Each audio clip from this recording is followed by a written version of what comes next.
Salam tout le monde, bienvenue sur notre chaîne d'actualité Maroc 24. Si vous trouvez cette vidéo intéressante, n'hésitez pas à la liker et à nous laisser vos commentaires. Aujourd'hui, mercredi 13 juillet 2022, on a choisi de vous parler de l'argent des Algériens dépensé à droite et à gauche par les séparatistes et leurs progénitures. Ainsi, le jour de l'Eid al-Adha, le 10 juillet, le fils du ministre des Affaires étrangères de la fantomatique race de Mohamed Salem Ould Selk a ouvert une clinique dernière génération en Équateur, en plus de celle dont dispose son père au Panama. Pour l'achat des équipements et du matériel et l'aménagement de la clinique, des millions d'euros ont été investis. Comment le fils d'un pseudo-ministre qu'on ne voit jamais d'une république qui n'existe que dans l'imaginaire de la junte militaire algérienne peut-il se procurer tout cet argent? La complicité et la loyauté des mercenaires rapportent apparemment gros pour une bande de mercenaires à un moment où les Algériens n'arrivent pas à joindre les deux bouts et à s'approvisionner en denrées alimentaires de première nécessité comme le lait et l'huile. Le pire, c'est que ces mercenaires du Polisario et de la race profitent des richesses des Algériens tout en affamant et maltraitant les habitants des camps de Tindouf. Plus de détails dans cette revue de presse tirée des sites d'information Maroc Hebdo, le CTV et Barlaman.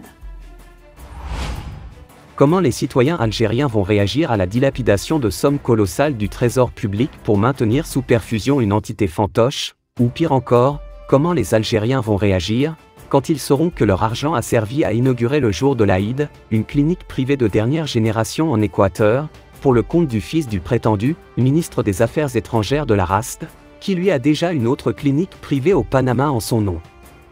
Une nouvelle qui risque de provoquer une grande polémique en Algérie, où le régime peine à développer des réseaux très étendus d'institutions sanitaires ou de fournir à la population une couverture médicale complète.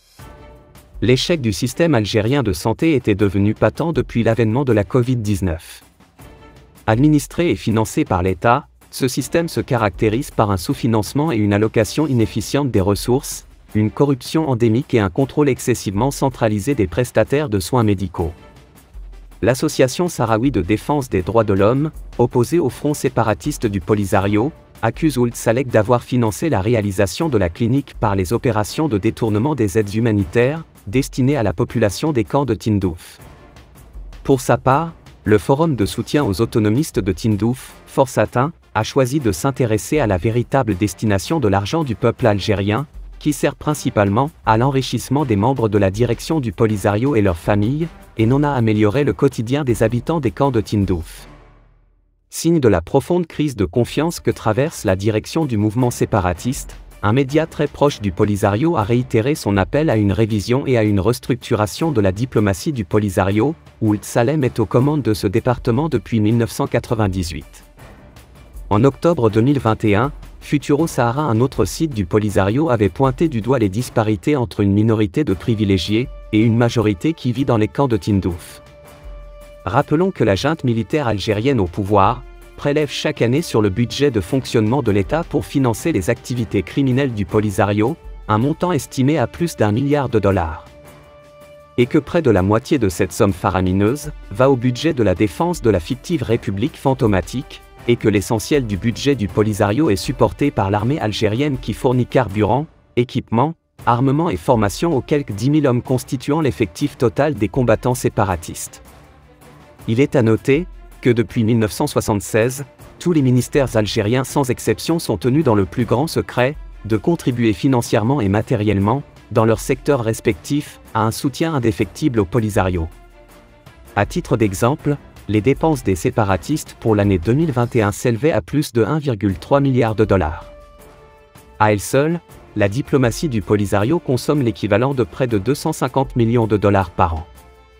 Quant au service de la présidence de la chimérique République, il consomme l'équivalent de 8,5 millions de dollars par an, alors que l'eau, l'électricité et le gaz représentent un budget annuel de plus de 53 millions de dollars. Dans le domaine de la santé, qui a consommé près de 3 millions de dollars du budget du Polisario en 2021, ce sont 30 dispensaires et cliniques, un hôpital principal à Rabouni, et 5 hôpitaux régionaux, qui sont soutenus financièrement par le gouvernement algérien à hauteur de 80%. Pour rester informé, je vous invite à regarder les vidéos Maroc 24 qui s'affichent sur votre écran.